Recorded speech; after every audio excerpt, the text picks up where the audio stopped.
Om Swastiastu, Shalom, Assalamualaikum warahmatullahi wabarakatuh. Halo semuanya, perkenalkan saya Astrid Labari Parhita, mahasiswa Fakultas Kedokteran Hewan Universitas Udayana Angkatan 2023. Baik, pada video ini saya akan membahas tentang case-based learning dari kasus peliharaan di kosan saya sendiri, yaitu anjing bernama Ling Ling. Nah, Ling Ling adalah anjing betina berumur kurang lebih 1 tahun yang saat ini terkena penyakit dermatitis. Apa sih dermatitis ini? Nah, dermatitis ini sendiri adalah peradangan atau iritasi di kulit yang biasanya dia umumnya ditandai dengan kulit yang gatal, kulit yang kering, kulit yang kemerahan. Nah, biasanya umumnya penyakit ini tuh terjadi akibat reaksi alergi. Tapi pada kondisi yang lebih serius, kulit yang terkena penyakit dermatitis ini bisa sampai melepuh, bahkan mengeluarkan cairan hingga bisa melupas. Maka tak heran kalau bagi beberapa penderitaannya ini mengganggu alias bikin dia itu kayak kurang nyaman gitu. Nah, hal ini dikarenakan rasa gatal yang disebabkan oleh si dermatitis ini sendiri. Biasanya ini gatal banget sampai dia tuh nggak nyaman sama keadaan kulitnya. Oke, baik. Penyakit kulit atau dermatitis pada anjing ini salah satu masalah yang sebenarnya yang paling umum ditemui sama dokter hewan, karena dia ini gangguan pada kulit yang biasanya disebabkan oleh berbagai macam agen seperti jamur, eksoparasit, bakteri, dan juga penyakit metabolik. Nah, saya sendiri itu memiliki beberapa diagnosa penyakit yang kemungkinan sedang diderita oleh pasien kita Ling Ling ini. Nah, ada dua, yaitu yang pertama itu melasinesia dan juga yang kedua itu meningitis. Baik, pertama mari kita bahas tentang melanesia dulu.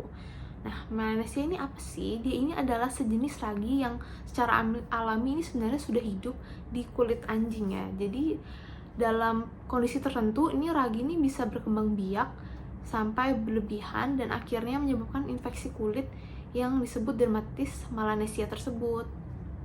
Apa sih sebenarnya gejala melanesia pada anjing ini? Yang pertama itu ada kulit kemerahan dan gatal, kulit berminyak, bau tidak sedap, rambut rontok, kulit bersisik, peradangan pada telinga.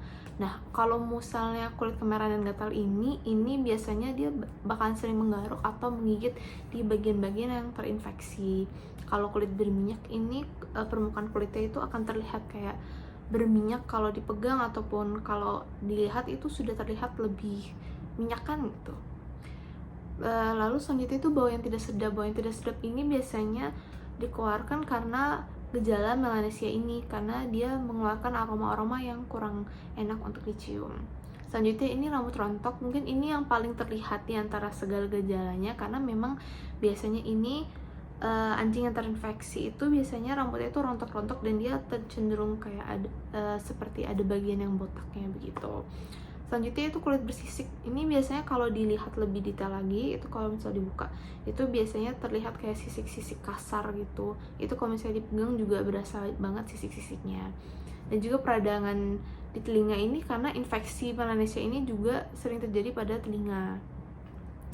Oke, baik. Namun penyebabnya apa sih? Penyebab si dermatitis melanesia ini, yang pertama ada alergi, terus ada kelembapan, terus ada obesitas, ada penyakit sistemik, dan juga ada penggunaan antibiotik rangka panjang.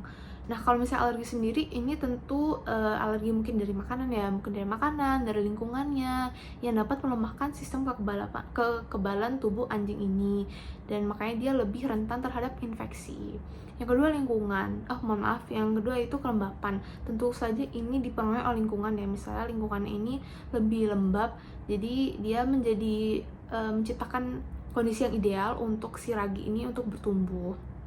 Yang ketiga itu obesitas. Tentu saja kalau misalnya anjing obesitas itu dia lebih banyak memiliki lipatan-lipatan pada kulitnya. Hal itu biasanya lebih sulit untuk dibersihkan sehingga dia bisa menjadi lembab, terus bisa menjadi sarang untuk pertumbuhan ragi tersebut. Lalu selanjutnya itu penyakit sistemik. Nah, penyakit ini seperti diabetes atau enggak penyakit kelenjar adrenal. Nah, ini dapat meningkatkan risiko infeksi melanesia ini. Yang terakhir itu menggunakan antibiotik jangka panjang. Nah, penggunaan antibiotik ini dapat mengganggu keseimbangan bakteri baik dalam kulit dan juga yang memungkinkan ragi untuk berkembang biak. Oke baik, langsung saja kita pada pengobatan penyakit kita yang pertama ini.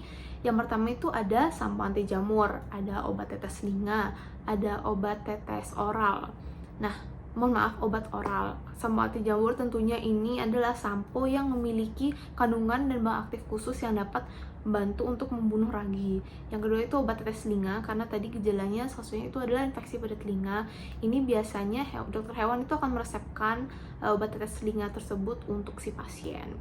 Lalu yang terakhir itu obat oral, tentu saja ini digunakan kalau misalnya infeksinya itu lebih parah, dan ini juga harus melalui resep dokter hewan yang akan memberikan obat oral ke pasien. Oke baik, langsung saja kita menuju ke pencegahannya. Pencegahannya ini yang pertama tentu saja kita dapat melakukan penjagaan kebersihan kulit anjing dan juga kontrol alergi, mengatur berat badan dia, dan juga kita harus konsultasi rutin kepada dokter hewan.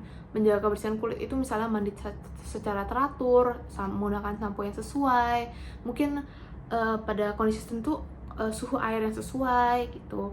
Karena kalau misalnya hangat atau panas itu bisa membantu untuk membunuh bakteri dan jamur-jamur juga. Lalu selanjutnya kontrol alergi. Nah, ini bisa dengan identifikasi dan juga menghindari alergen yang dapat memicu reaksi alergi pada anjing ini. Dan juga ini mungkin yang salah satu yang paling penting yaitu mengatur berat badan. Ini juga agar anjingnya itu memiliki badan yang ideal dan dia juga agar lebih menghindari lipatan-lipatan tersebut. Yaitu perhatikan kesehatan telinga tentu saja, dan juga jangan lupa untuk berkonsultasi rutin dengan dokter hewan. Oke baik, mari kita membahas perkiraan diagnosa saya, yaitu penyakit meningitis pada anjing. Oke baik, apa sih meningitis ini? Nah, meningitis ini adalah peradangan pada selaput yang melindungi otak dan sumsum tulang belakang atau meningen. Nah, kondisi ini tuh sangat serius dan memerlukan penanganan medis yang segera. Nah, apa sih gejala dari meningitis ini pada anjing? Gejala meningitis ini bisa bervariasi dan itu seringkali kurang spesifik gitu ya. Yang perlu diwaspadai itu biasanya dia ini pertama ada demam, terus habis itu dia tuh biasanya lemah terus dan lesu, nyeri leher, muntah-muntah, kehilangan nafsu makan, dan kejang-kejang. Namun kejang ini biasanya tidak seumum gejala-gejala lainnya, namun itu tetap saja merupakan salah satu gejala meningitis pada anjing. Yang terakhir juga ini kebingungan dan juga perubahan perilaku, misalnya si anjing ini bisa jadi lebih agresif, atau misalnya awalnya ceria terus dia jadi lebih tertutup dan lain-lainnya.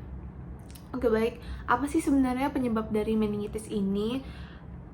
Penyebabnya ini banyak sekali, bervariasi, tapi beberapa dari itu adalah infeksi bakteri, infeksi virus, infeksi jamur, parasit, dan terakhir ini tumor.